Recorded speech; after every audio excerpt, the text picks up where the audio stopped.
Hello বন্ধুরা, ইতিমধ্যেই আপনারা গরিবের সুখ নাটকের ৩ নম্বর পর্বটি দেখা শেষ করেছেন। এখন আপনারা গরিবের সুখ নাটকের ৪ নম্বর পর্বের জন্য অপেক্ষায় বসে আছেন সবাই। আজকের এই ভিডিওতে আমি আপনাদের জানাবো কবে আসবে গরিবের সুখ নাটকের ৪ নম্বর পর্বটি, কোন ইউটিউব চ্যানেলে আসবে। এছাড়াও জানাবো গরিবের সুখ কথার আসল অর্থ কী। দর্শক, সব কিছু জানতে সম্পূর্ণ ভিডিওটি না টেনে দেখতে থাকুন। যদি আপনারা ভিডিওটি টানাটানি করতে যান তাহলে অনেক ধরনের তথ্য মিস হয়ে যেতে পারে। আর আপনাদের কাছে একটি রিকোয়েস্ট করব, আমাদের এই চ্যানেলটি অবশ্যই সাবস্ক্রাইব করে রাখবেন এই ধরনের নতুন নতুন মজার আপডেট পেতে।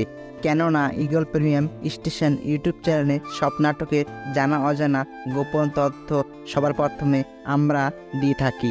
তাহলে চলুন আজকে ভিডিওটি শুরু করা যাক। বন্ধুরা, গরিবের সুখ নাটকের ৪ নম্বর পর্বটি আসবে সামনের রবিবার বিকেল ৩টার সময় ঈগল প্রিমিয়াম স্টেশন ইউটিউব চ্যানেলে। আর অবশ্যই বলবেন আপনারা কি গরিবের সুখ ৪ নম্বর পর্বের জন্য অপেক্ষায় বসে আছেন, আর গরিবের সুখ ৩ নম্বর পর্বটি আপনাদের কেমন লেগেছে অবশ্যই কমেন্টে জানাতে বলবেন না, কিন্তু অবশ্যই জানাবেন কেমন লেগেছে আপনাদের গরিবের সুখ নাটকটি। বন্ধুরা, গরিবের সুখ কথার আসল অর্থ হলো গরিব মানুষেরা অল্পতেই খুশি হয়ে যায়। তারা ৩ বেলা ঠিক মতন খেতে পেলেই তাদের জীবনে খুশিতে ভরে যায়। আর অন্যদিকে বড়লোক মানুষরা তাদের টাকা পয়সা ধন সম্পত্তি থাকা সত্ত্বেও তারা জীবনে খুশি হতে পারে না, কারণ তারা গরিবের উপর অনেক অত্যাচার করেন। গরিবদের সম্মান করতে জানে না, গরিবদের ছোট লোক বলে অপমান করেন। এই জন্যই বড়লোকরা জীবনে খুশি হতে পারে না, কারণ যে অন্যদের জীবনে খুশি আনতে পারবে তারাই জীবনে খুশি হতে পারবে। যারা মানুষকে সাহায্য করবে তারাই জীবনে খুশি হতে পারবে।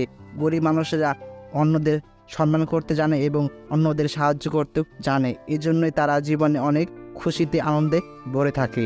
আজকের ভিডিওটি কেমন লেগেছে আপনাদের অবশ্যই কমেন্টে জানাবেন। এই ধরনের নতুন নতুন আপডেট পেতে আমাদের চ্যানেলটি কিন্তু অবশ্যই সাবস্ক্রাইব করে রাখবেন, না হলে আপনারা অনেকটাই মিস করবেন যদি আপনারা সাবস্ক্রাইব না করে থাকেন। চলুন তাহলে আজকের ভিডিওটি এখানে সমাপ্তি করা হচ্ছে। ধন্যবাদ।